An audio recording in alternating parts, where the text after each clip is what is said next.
Whenever you're looking at your peers, colleagues, and even some family members, do you sometimes wonder how they manage their finances? Well, there are some people who seem to be such impulsive buyers, but you'll be surprised at how much they're able to save in a year, while there are also those who work multiple jobs but still cannot seem to keep up with their needs and expenses. It's a normal response to be curious with these things, especially if you look up to someone so much. Most of the time, they have behaviors or practices that we want to do too. In today's Finance Aligned video, we will let you in on the world of others' finances through sharing to you some of the most mind-blowing statistics about an individual's financial status. This includes statistics about saving, investing, income, and even expenses. But before we get started, if you're new here, please do not forget to subscribe to our channel so that you can join a community where learning about finance is welcomed and encouraged. You can also click the notification bell so that we can notify you whenever we post new videos online. Now that we've got that covered, let's get straight to the video. First on the list, we'll look at income, or the money that comes in a person's account every month or every year. In the United States, an average person is predicted to be able to make at least $42,000 every single year. What's surprising is that this statistic only covers those who work part-time jobs. If you work a full-time job, whether it's an office or a remote job, the usual annual income increases to at least $56,000. This is even considered as the minimum rate for those who work full-time. Now, if you work from 8 a.m. to 5 p.m. but still cannot manage to make an income close to that figure, you might want to reevaluate the career or position that you're in. If you think that you're doing well in your career, you might want to talk to your boss or your company HR and ask for a raise. Let's say, for example, they don't allow you to have such. Then you should try looking at other companies with better paid rules near you. But what if the problem is not with the company? Well, the easy answer is to further develop your skill set or your educational background. You can also start your own business to increase your number of income streams. This can be in the form of service provision or even selling things with a reasonable price. When we look at the average household income, it also amounts to around $87,000. However, in knowing this statistic, it's important that you remember that this will still depend on how many children there are, how many people live there, are there people who need financial support, and all the other possible factors. Once you know these things, only then will you be able to cover or catch at least a glimpse of the amount of money and effort needed to cover an entire family's costs. Have you also dreamed about becoming like Elon Musk or other multi-billionaires? Well, if you do, we want you to know that in order to reach even just the top 1% of the earners, you have to earn at least $402,000 every single year. This is also the amount of money you should raise to be able to acquire a house with $572,000. Although all of these things seem to be a lot, do not get discouraged because you too will have your time to live a successful life. There are also a lot of other different ways to earn money in a fast and safe way.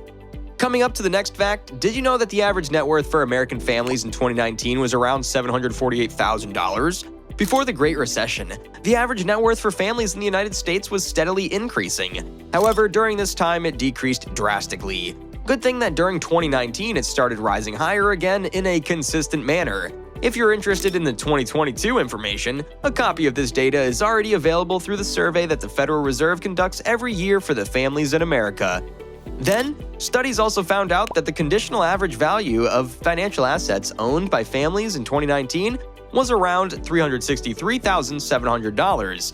Since there's a difference between the mean and median values in the same year, this means that there is a high disproportionate share of financial assets in some families.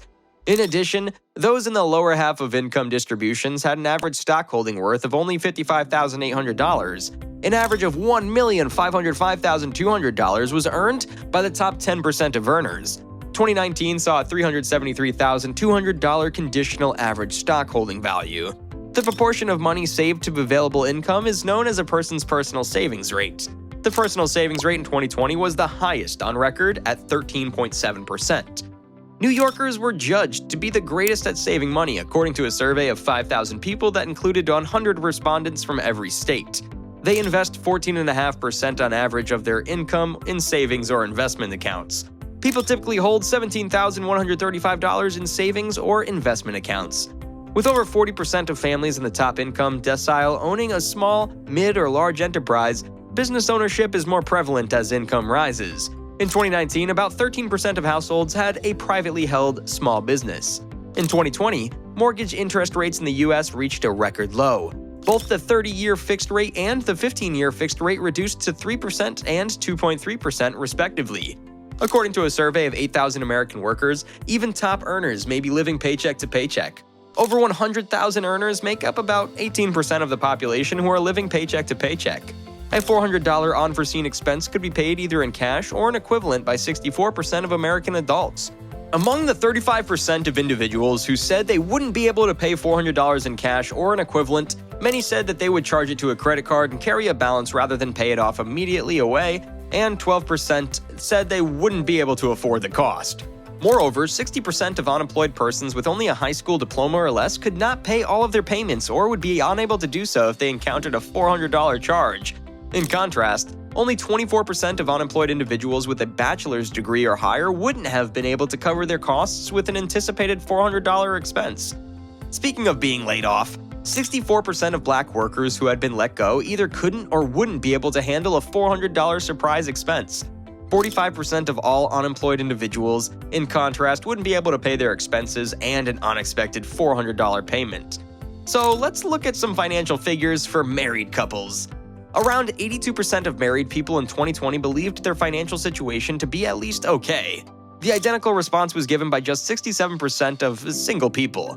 Those who are married report feeling more stable financially than those who are single. While there may be two income workers in the household, married couples tend to receive the most financial support because they are better protected against a possible layoff. Let us now move forward to the difference in terms of financial status between people who live in the metropolitan and those who live in the non-metro areas. According to studies, those in the metropolitan areas reported to feel better in terms of their financial status compared to those who lived outside the metro. This is according to a 2020 study. For the specifics, around 76% of metro area people say that their financial status were just okay for them. However, only around 69% of those in the non-metro area agreed to feel the same. This is also followed by a larger number of people who live in the city to agree that they have seen significant improvements in their finances. This next fact will surprise you. Did you know that on average, an American can spend at least $20 per month on coffee outside the home, whether it's in coffee shops, restaurants, and etc.? Around 53% of American adults spend less than $20 per month on coffee at a coffee shop like Starbucks, even when advisories of not doing so are already prevalent. If you can cut off going to Starbucks, you can save a significant amount of money. For the last portion of the video, let us go into the details of their debts. When you exclude mortgages, an American adult can have an average debt of $23,325. Good news is the fact that in 2021, this average debt actually decreased to 20%. This is very far from the average debt of $29,800 in the year 2019. It was also found out that around 30% of American adults' income is allocated for debt payment alone. This is still excluding mortgages. Credit card debt, at 19% of income, is the second largest source of debt after mortgages. Student loan debt is 7%, while car loans take up an average of 8% of income. That ends our video for today. We hope you've learned a thing or two. If you did, please like this video and leave a comment on the comments section below. We'd love to hear your thoughts, suggestions, and reactions. If you want similar videos, do not forget to subscribe to us and click the notification bell so you can get notified whenever we post new videos. Until next time, bye!